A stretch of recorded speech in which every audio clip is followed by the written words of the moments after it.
told them a parable to the end that, now the old translation is, men ought always to pray and not to faint. Pros to then pantote prosefechste aftus kemi in kakein. Kakos is something bad, and one omits something out of feeling fatigue. It's what happens in prayer if we're not careful. We have no more taste for it, and so we go to something more interesting. Beware. The last thing old Nick wants is for us to spend time in such useless exercises as prayer, especially if that prayer is half serious. We spend much time on earth in prayer, but only a proportion of it probably is real prayer. We're miles away. If we only knew that the laws of relationship apply to a large extent in the same way with our God as they do with each other. The best of friends spontaneously drift towards each other and feel the pain of separation. If we are bored in our prayer, the problem is on a deeper level. Our God is no longer our best friend.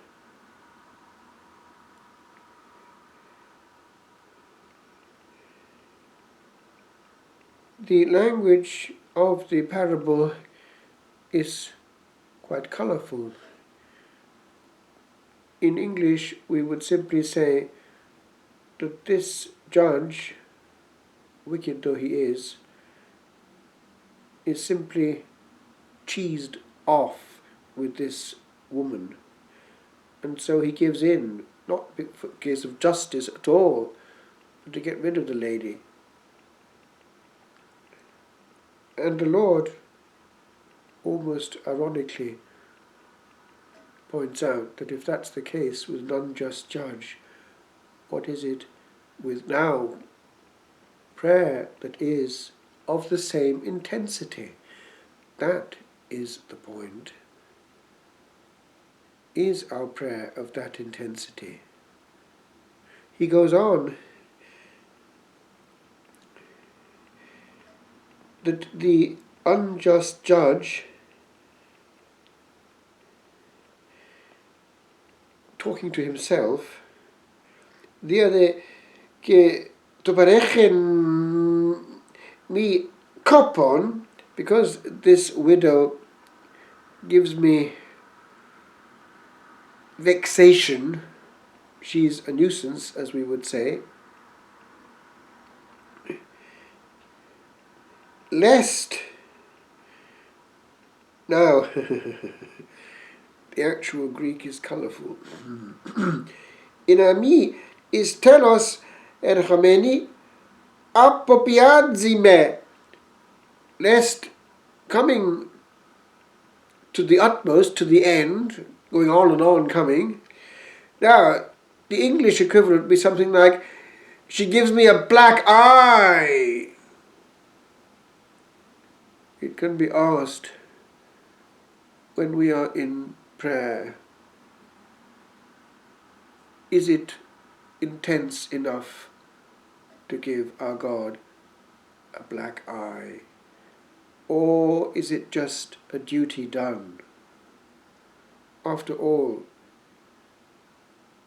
insistence on the human level does have an effect on the heart. But what effect on the heart of our God does this kind of performance? Hail Mary, full of grace, the Lord is with thee, and on we go to get our duty done. Have we prayed? A child who quietly goes to a statue of Our Lady, looks straight into her eyes and doesn't say, "Hail Mary, full of grace," but "please," is far more likely to find that things start to happen. A mother in heaven is also a mother to those on earth.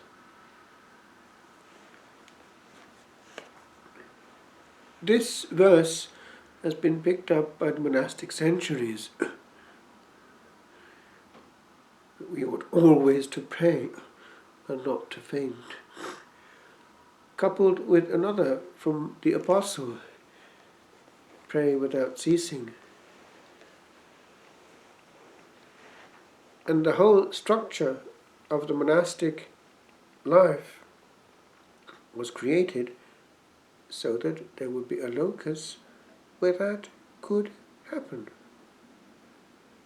Enclosure, segregation from what is not God, and silence.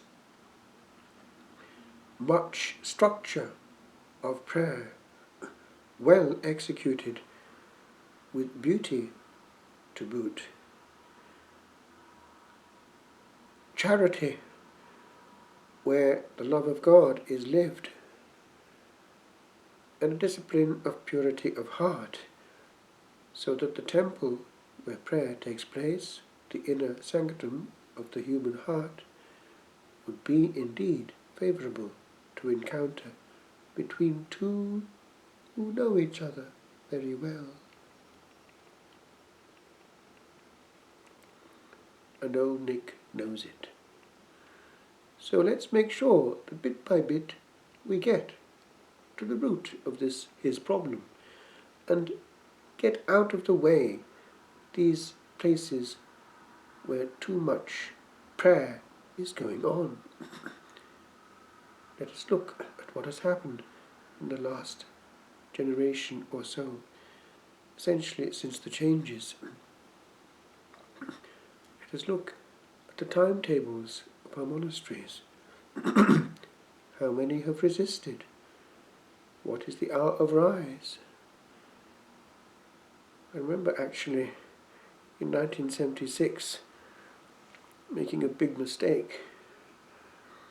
I was at La Trappe at the time, and they were going to change the timetable. I had been used to what is still observed actually in Caldy in Wales,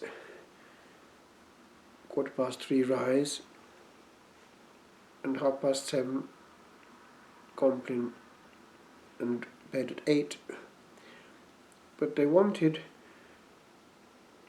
to get up at 4 and to go to bed correspondingly later. But I knew that what would happen if they did that, because the reason being given was that they would find that time lost in the morning in the evening again. But that time, which in the early morning before went into intense prayer and listening and intimacy in the depth of the great silence, would not for long be found again in the evening. What happens in a busy monastery? You know full well. Work takes over, and Vespers was put very late. And then things would happen in the evening. Not necessarily prayer at all. I thought to myself, it would partly explain how I went to the Carthusians, which was perhaps not the wisest thing to do. Nevertheless, it does show, because I did speak in chapter, which I shouldn't have done as a postulant, and tried to persuade them, but of course it wouldn't happen. But it's the whole of a young man's life ahead when they change the timetable forever. Forever it will be, until death. So it's a big choice, not just one day, but every day. Because the timetable is the railway track that carries us to heaven. The stations are the offices, and it's an important choice to go to the monastery, but actually prayer is the objective and not something which can be done perfectly well elsewhere. And by that I mean that the work is done in silence, because anyone can work chatting, and the devil knows it full well. If you can get the monks to talk, they will not be praying without ceasing. They will be talking without ceasing, losing merit and not engaging with the one they're there for. All in his interest. And on we could go. And then let's whittle away a little bit more. What starts as an exception then becomes the norm, going out of the enclosure. What happens outside the enclosure? Oh, let's take the habit off. Let's be like the others, close to people. And soon, once that goes as well, the inner identity is whittled away, and that can be serious. So many of my monastic friends are no longer monks. So, just a little at a time, the devil takes away not the accidents, but the substance. What use is a monk anyway, praying without ceasing? There are far more important things to do on earth, aren't there?